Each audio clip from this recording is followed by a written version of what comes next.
की लुगाई तो राजपूता के नीचे पड़ी रही, इतनी गंदी बात कहेगी बात 2026 में। मैडम एक काबिल वकील है आपकी जो कानून को जेब में रखती है, मैं पूछना चाहती हूँ क्या ये बाबा साहब का अनादर नहीं है? मैंने 20 साल हो गए दरखास्त लिखवा दे, मैं नरिये चमारा की वकील ना हूँ, मार दो और भी दूसरी बिरादरी के वकीला में। कह रहा है कि हम घर में घुस के राजपूत लड़कियों को ले आएंगे। चौथा एक व्यक्ति कह रहा है कि राजपूत समाज की बेटियां खुद चलकर हमारे पास आती हैं, तो वो हवस मिटाता है। सफाई कर्मचारी से लेके देश के राष्ट्रपति तक की जिम्मेवारी मेरे समाज के पास है। आप जिस कानून का रोज एग्जाम्पल देती हो उसी कानून को आप जेब में रखती हो। और बाली में क्या ना गाड़ी दे, मैं सरेआम मेरे समाजों को गाड़ी दी गई, मैं बहुत ज्यादा इस बात से परिचित हूँ। ये मैं आप चैनल के माध्यम से बताना चाहती हूँ, ये रजत भाई है, रजत राणा है, ये मैं आपको बता रही हूँ, मैं इसका इतना सम्मान करती हूँ, जहाँ बुलाते हैं वहां जाते हैं, हम बुलाते हैं ये आते हैं। लेकिन भाई साहब इस एक महिला ने आज मुझे इस भाई से नजर मिलाने से कहीं ना कहीं मेरी नजरें झुकाने का काम किया है। मैं कल पूरा दिन कोर्ट में थी, मुझे इतना दर्द हुआ, जो भी राणा भाई मेरे आगे से निकले मैंने अपनी नजरों को नीचे किया है, क्योंकि मैं उनसे नजरें नहीं मिला पा रही थी। आज आप चैनलों के माध्यम से एक ही बात कहना चाहती हूँ कि इस महिला के खिलाफ तुरंत प्रभाव से मुकदमा दर्ज होना चाहिए। और अब भाई की बात कर रहे हैं जो राजपूतों ने, हाँ बिल्कुल भाई साहब, शर्म आवे मैंने नु बोली वा महिला जमारा की लुगाई तो राजपूता के नीचे पड़ी रही, इतनी गंदी बात कहेगी बात 2026 में। आज पत्रकार साथी मुझे ये बात बताएं, क्या ये जातिवाद नहीं था? के बताओ मेरे तक जातिवाद था कि नहीं था? 2026 में हमने यह बात सुनने मिल रही है।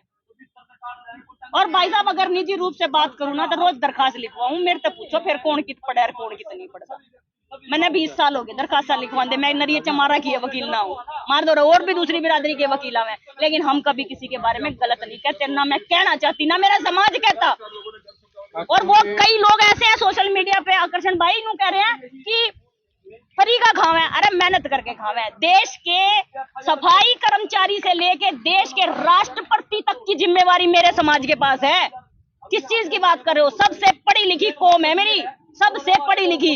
गांव गांव में एक एक एमए पोस्ट ग्रेजुएट आदमी है हमारा, चाहे वो बेशक घर में दिहाड़ी कर रहा हो लेकिन पोस्ट ग्रेजुएट है। आज हमारे समाज चाहे रोटी खाए चाहे ना खाए, लेकिन वो अपने बच्चों को पढ़ाता है, और मार मार कर पढ़ावे, पढ़ना पड़ेगा। आंसू है मेरे बिल्कुल आंसू है, मेरा दर्द है, मैं बता रही हूँ। मैं अपने उन पत्रकार साथियों से इस समय नजरें मिलाने से बहुत ज्यादा अपने आप को चुरा रही हूँ, मैं उनसे नजरें की मैं उनसे मिला ही नहीं पा रही हूँ, क्योंकि उसे एक महिला ने भाई साहब पूरे समाज का वातावरण खराब कर दिया।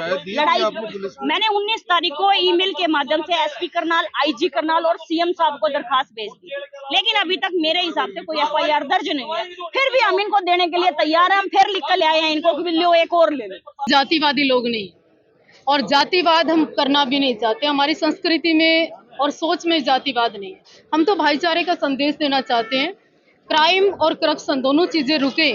पर जिस तरह का माहौल गोंदर गांव में आए दिन मृत्यु होना, हत्या होना, गोलियां चलना, तो ये अपने आप में बहुत दुखद है।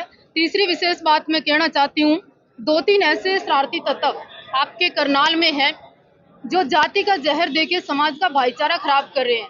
मुझे लगता है कि ऐसे लोगों के ऊपर अब अगर कार्रवाई नहीं हुई ये समाज जल जाएगा। आपने भी मुकदमा दर्ज कराया है कुछ ऐसे लोगों के खिलाफ, वो कौन कौन लोग हैं? देखिए मैडम एक काबिल वकील है आपकी जो कानून को जेब में रखती है, मैं पूछना चाहती हूँ क्या ये बाबा साहब का अनादर नहीं है?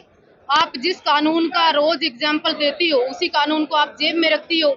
तीसरा, मैं राजेंद्र मान जी के खिलाफ भी मैंने एक शिकायत दी है, वो कह रहा है कि हम घर में घुस के राजपूत लड़कियों को ले आएंगे। चौथा एक व्यक्ति कह रहा है कि राजपूत समाज की बेटियां खुद चलकर हमारे पास आती हैं, तो वो हवस मिटाता है। किस धारा में मुकदमा बनता है? तो आगे क्या क्या कार्रवाई रहने वाली है? बिल्कुल सख्त कार्रवाई उन लोगों के खिलाफ करेंगे।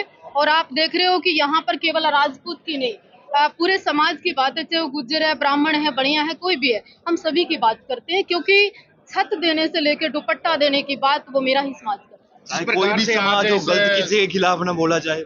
देखिए इस तरह की टिप्पणियां करना अपने आप में निंदनीय तो है ही है, नो संदेह। जिस तरह से उस महिला के द्वारा कहा गया, क्योंकि हम दलित समाज का बहुत अच्छे से सम्मान करते हैं और सभी जातियों की हम बात करते हैं, तो इस तरह की टिप्पणियां करना भी गलत है, और गलत किया तो मुकदमा दर्ज हो गया। अब जो हमने दी है शिकायत उस पर भी मुकदमा दर्ज हो।